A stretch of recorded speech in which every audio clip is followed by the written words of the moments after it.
నమస్తే, నేను Vamshi. Welcome to I News. పశ్చిమాసియాలో ఒక సరికొత్త అధికార కేంద్రం పురుడు పోసుకుంటోంది.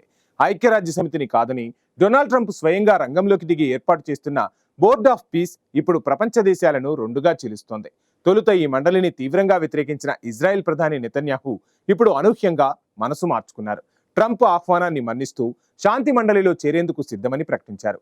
అసలు నెతన్యాహు వెనక్కి తగ్గడానికి కారణమేంటి? భారత్ ఈ మండలిలో చేరుతుందా? Let's watch the story.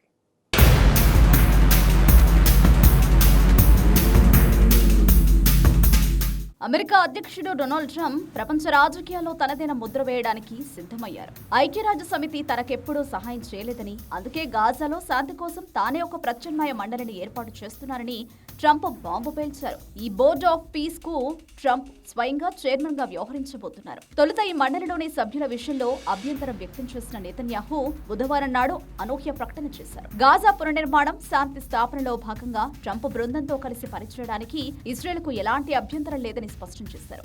ఈ బోర్డులో ఇప్పటికే యుఏఈ, మొరాకో, హంగేరీ, అర్జెంటీనా వంటి దేశాలు చేరగా భారత్ కు కూడా ట్రంప్ నుంచి అధికారిక ఆహ్వానం అందింది.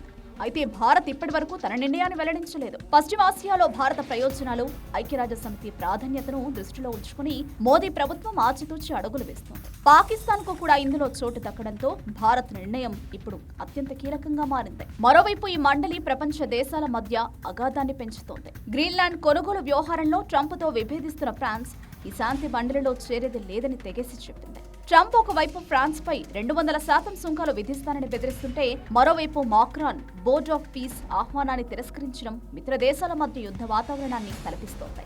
దావోస్ లో జరుగుతున్న ప్రపంచ ఆర్థిక వేదికగా ఈ శాంతి మండలికి ఒక స్పష్టమైన రూపం రాబోతోంది. సభ్య దేశాలుగా చేరాలంటే $100 కోట్ల చెల్లించి శాశ్వత సభ్యత్వం పొందవచ్చని, లేదా 3 ఏళ్ల కాలానికి ఉచితంగా చేరవచ్చని ట్రంప్ నిబంధనలు విధించినట్లు తెలుస్తోంది. మరి ట్రంప్ ఏర్పాటు చేస్తున్న ఈ సొంత ఐక్యరాజ్య సమితి గాజాలో శాంతిని తీసుకువస్తుందా, లేక ప్రపంచ దేశాల మధ్య కొత్త విభేదాలకు దారితీస్తుందా? దావోస్ వేదికగా ట్రంప్ ఎలాంటి సంచలనాలు సృష్టించబోతున్నాడు అనేది ఇప్పుడు ప్రపంచ వ్యాప్తంగా నెలకొన్న బిగ్గెస్ట్ సస్పెన్స్.